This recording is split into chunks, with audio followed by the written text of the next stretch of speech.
You know, as I left the convention floor, coming up the steps to come to this taping, I hit the top step and I heard someone calling my name. And as I turned around, I saw one of my former students handing out flyers. And the flyers dealt with stopping an out-of-control federal government. Here's a young high school student who gets it. He gets that according to the U.S. Treasury, we have a federal government that's $13 trillion in debt. He gets that according to the Government Accountability Office, the independent auditor of the federal government, that in less than 10 years, there's no money left to run the government. No money left for education. No money left for defense. No money left for Homeland Security. All of our tax revenue will go simply to Medicare, Medicaid, Social Security, and interest on the national debt.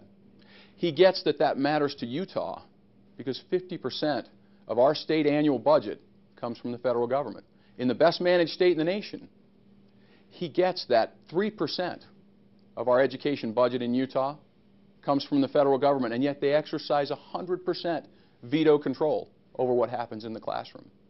He gets that even in Utah, a conservative state, a large, substantial portion of the money that comes from the state to the schools for education is earmarked. It's as if we tell all of our students, all of our classrooms across the state, everyone gets a size 42 jacket. We know that our children are unique in our own families. We certainly know that our children are unique from community to community. He gets that we have to take the handcuffs off the principals, teachers, and parents and allow them to educate those that they know best and love most without 3 levels of bureaucracy and control.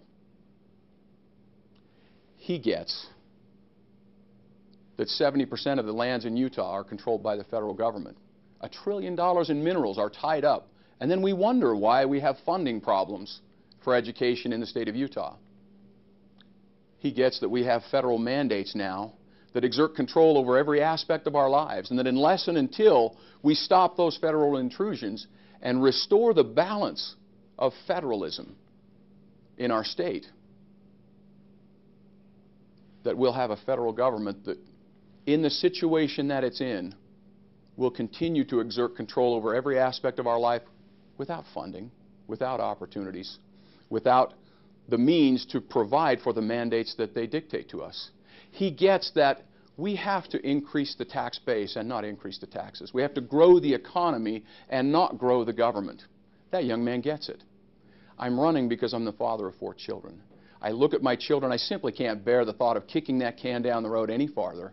We must deal with these big problems now, and in Utah we're so uniquely positioned to deal with these problems better than anyone in the nation. We're uniquely positioned to be the model of what it means to be self-reliant and free to the United States of America. We're uniquely positioned to deal with these things going forward. We must do that now. That's why I'm running for the Utah House of Representatives in District 47. Appreciate your vote.